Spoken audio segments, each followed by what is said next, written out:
Have you ever noticed something funny about the world? It's not always fair or even. Some things just seem to have a bigger impact than others.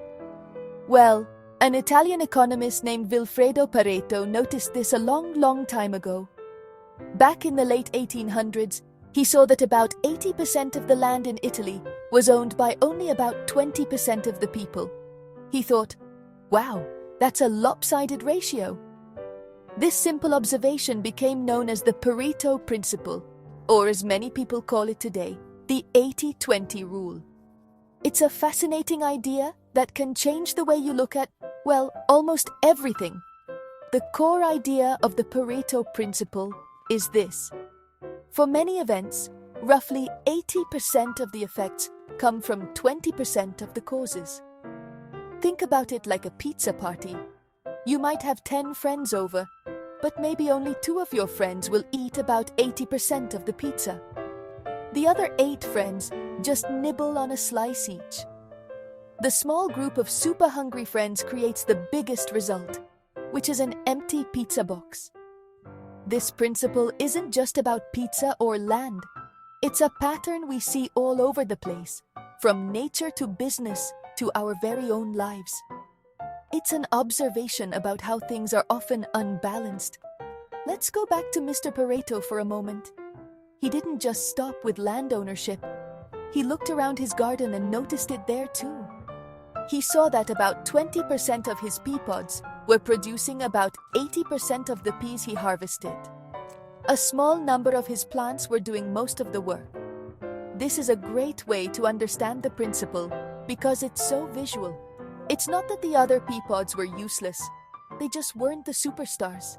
This shows us that in any system, some parts are just more productive or influential than others. It's a fundamental imbalance that's surprisingly common. So, the 80-20 rule is not a strict law of physics, like gravity. You can't prove it with a mathematical formula. Instead, it's a rule of thumb, an observation about how the world often works. It's a way of looking at things to find the vital few that are responsible for the trivial many.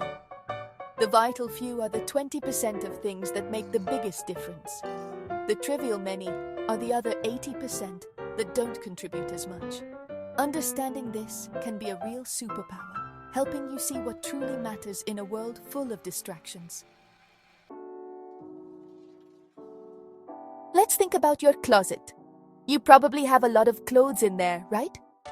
Now be honest, how many of those clothes do you actually wear regularly? If you're like most people, you probably wear about 20% of your clothes 80% of the time. You have your favorite jeans, that one comfy sweater, and a few go-to shirts. The rest of your wardrobe, the other 80%, just hangs there for special occasions that never seem to come. This is a perfect everyday example of the Pareto principle in action. A small portion of your clothes does most of the work of keeping you dressed. This idea applies to your work or school life too. Imagine you have a huge list of 10 tasks to do for your job. The 80-20 rule suggests that 2 of those tasks, that's 20% of your list, will likely create 80% of the value or results. Maybe it's making that one important phone call or finishing the first draft of a big report. The other 8 tasks, like organizing your files or replying to less important emails, don't have nearly the same impact. They are still things you might need to do, but they aren't the game changers. Not all effort is created equal. Some tasks are just worth more. Consider your smartphone. You've probably downloaded dozens of apps. But how many do you use every day?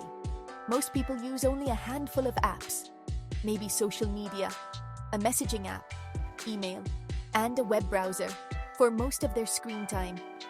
The other apps, like that language learning app you used once or that photo editor you forgot you had, just sit there. The app creators know this, which is why they try so hard to become one of your vital few apps. Even in creative work, we see this pattern.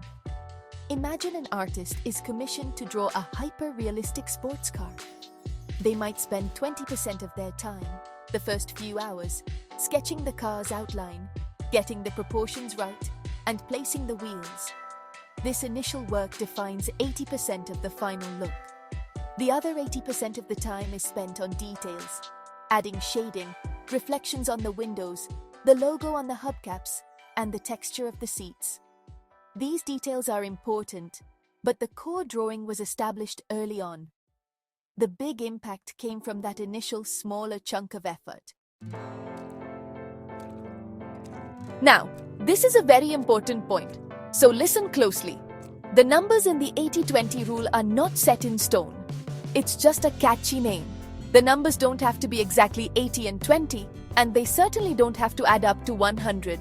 It's the concept of imbalance that matters, not the specific numbers. You might find that in your life, the ratio is more like 90-10 or 70-30. The principle is a guideline, not a magic formula. It's a way to describe a relationship where a small input creates a large output. So don't get hung up on the math. For example, a software company might discover that 95% of customer complaints are caused by just 5% of the bugs in their code. In this case, the ratio is 95-5. By fixing that tiny fraction of bugs, they can make a huge improvement in customer satisfaction. Or, think about a city's traffic. It's possible that 10% of the intersections are responsible for 70% of all the traffic jams. City planners could use this information to focus their efforts on improving just those few key intersections to make everyone's commute better. The ratio isn't 80-20, but the principle is the same. Another common misconception is that the 20% of effort is all you ever need to do. That's not true. The Pareto principle is an observation, not a law that says you can ignore the trivial many. Sometimes, you have to do 100% of the work. If you're an airline pilot, you can't just do the 20% of the pre-flight check that's most important. You have to do all of it. The safety of your passengers depends on you completing 100% of the checklist. The rule helps you prioritize, not skip essential work. So think of the 80-20 rule as a lens, not a calculator. It helps you see the world differently by highlighting where the real power lies. It's about asking yourself, what are the few things that will give me the most significant results? It's a question that can lead to powerful insights, whether you're trying to grow a business, learn a new skill, or even improve your relationships. The numbers are just placeholders for the powerful idea that life is not a balanced equation. It's a wonderfully lopsided system of cause and effect. Okay, so how can you use this powerful idea in your own life, starting today? It's simpler than you think. The first step is to become an observer. Start looking for the 80-20 patterns around you. At the end of your workday, take 5 minutes and ask yourself, what 20% of my activities today produced 80% of my results? Maybe you'll find that a single 30-minute meeting was more productive than 4 hours of answering emails. Just noticing this is the first step toward change. You can't optimize what you don't measure, or at least, what you don't notice. Once you start identifying the vital few, the next step is to focus your energy there. If you realize that 2 of your 10 clients provide 80% of your income, it makes sense to dedicate more time to keeping those 2 clients happy. This doesn't mean you should ignore your other clients, but you should recognize where your bread is buttered. In your personal life, if you find that 20% of your friends bring you 80% of your joy and support, make an extra effort to nurture those relationships. It's about making conscious choices to invest your time and energy where they will have the most positive impact. Let's talk about bad habits. The Pareto principle can help here too. What are the 20% of your habits that cause 80% of your problems? For many people, it might be things like hitting the snooze button, which makes the whole morning rushed, or mindlessly scrolling on their phone before bed, which ruins their sleep. By identifying and focusing on changing just that one key negative habit, you can create a huge positive ripple effect in your life. You don't have to fix everything at once. Fix the one thing that's causing the most trouble, and you'll see a big difference. Ultimately, the 80-20 rule is a tool for effectiveness, not just efficiency. Efficiency is about doing things right, but effectiveness is about doing the right things, The Pareto principle constantly asks you, is this the right thing to be doing right now? It encourages you to stop, think, and make deliberate choices instead of just reacting to whatever comes your way. So try it. Look at your to-do list, your goals, or your habits. Find your vital few. Focus on them. You might just be amazed at how much more you can accomplish with a lot less stress. And that is science. Well, observational science anyway. Consider the world.